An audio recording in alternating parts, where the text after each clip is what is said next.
So this is problem statement 11, first part of exercise 13.2.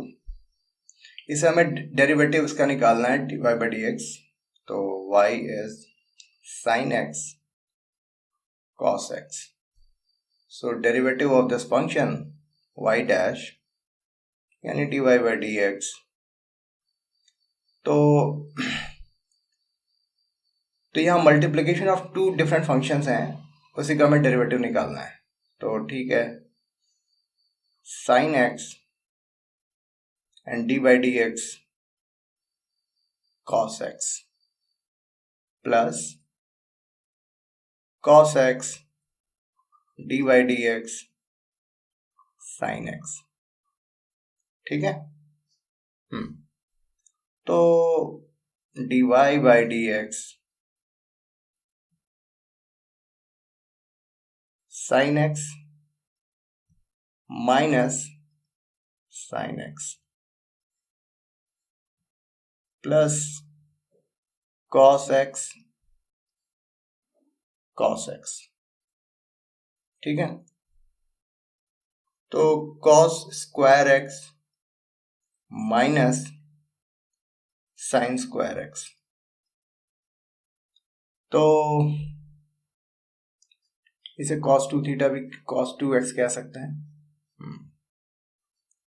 So this is the answer of first part of the follow statement. Second, y is sec x. तो y dash sec x tan x straight है. तो आपको जो 6 trigonometrical functions हैं उनके derivative पता होने चाहिए. जैसे sin x का cos x है, cos x का माइनस sin x है, tan x का sec स्क्वायर x है, sec x का derivative sec x tan x है, cosec x minus cosec x cot x है, और cot x का derivative minus cosec square x है. तो ये पता रहने चाहिए आप by using first principle method. और अब sin x, cos x और tan x, tan x का भी कोई जरूरत नहीं है. sin x और cos x by using first principle method आप आसानी से कैलकुलेट कर सकते हो. dy by dx यानी sin x का cos x आएगा और cos x का माइनस sin x आएगा. ठीक है. ओके. जो डिवीजन मेथड जो हमारा दिया हुआ है डेरिवेटिव का, जो हमने सीखा है dy dx u upon v का डेरिवेटिव, तो हमने क्या सीखा है? v square v u dash minus u v dash, ये हमने सीखा है. इसकी मदद से हम sec x, cosec x, cot x और tan x, ये सारे के सारे डेरिवेटिव हम निकाल सकते हैं. ठीक है. ऑलराइट. तो आई होप आपको ये बात समझ में आ गई होगी. एक एग्जांपल मैं आपको करके दिखा देता हूं. y is equal to sec x. तो क्या है कि 1 अपॉन cos x हो गया. तो इसका हमें dy by dx निकालना है. तो क्या होगा? cos x का स्क्वायर, तो cos x और dy by dx of 1 minus 1, ठीक है, और dy by dx cos x. ठीक है. तो dy by dx क्या हो जाएगा? 1 का डेरिवेटिव क्या होगा? 0 होगा, क्योंकि 1 कांस्टेंट है. Minus dy by dx cos x minus sin x हुआ, minus sin x divided by cos square x. तो माइनस माइनस प्लस हुआ, sin x upon cos x क्या हुआ? tan x. और बचा क्या? 1 अपॉन cos x, तो tan x sec x. तो यानी कि y की वैल्यू अगर sec x है तो dy बाई डी एक्स क्या होगा, sec x tan x। ठीक है, तो ये बातें होंगी, समझ में आ गई आपको। Great.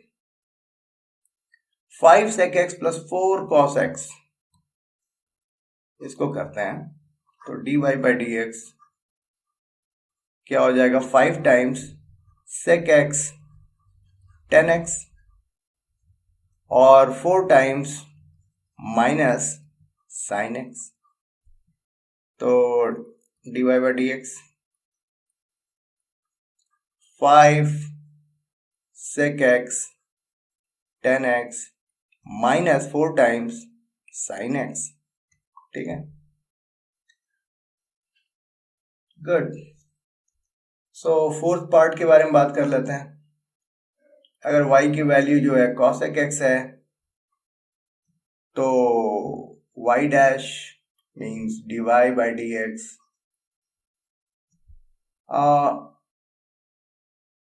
D by D x 1 upon sine x.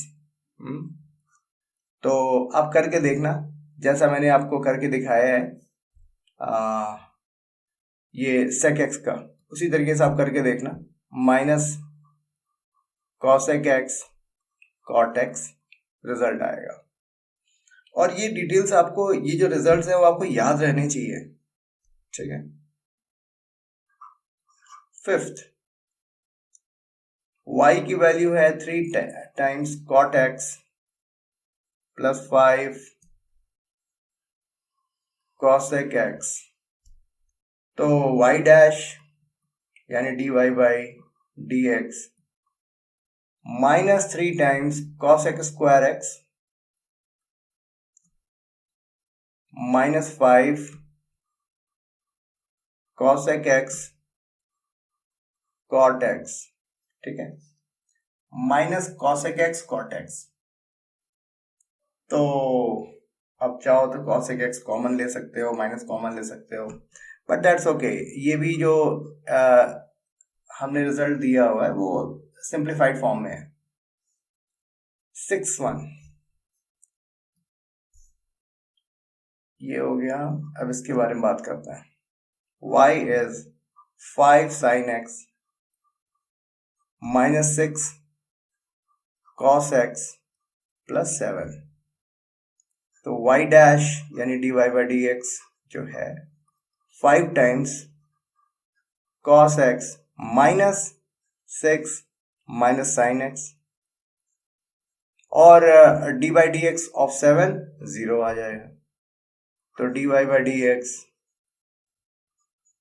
5 cos x plus 6 sin x। ठीक है, seventh, y is twice of 10x minus 7 sec x।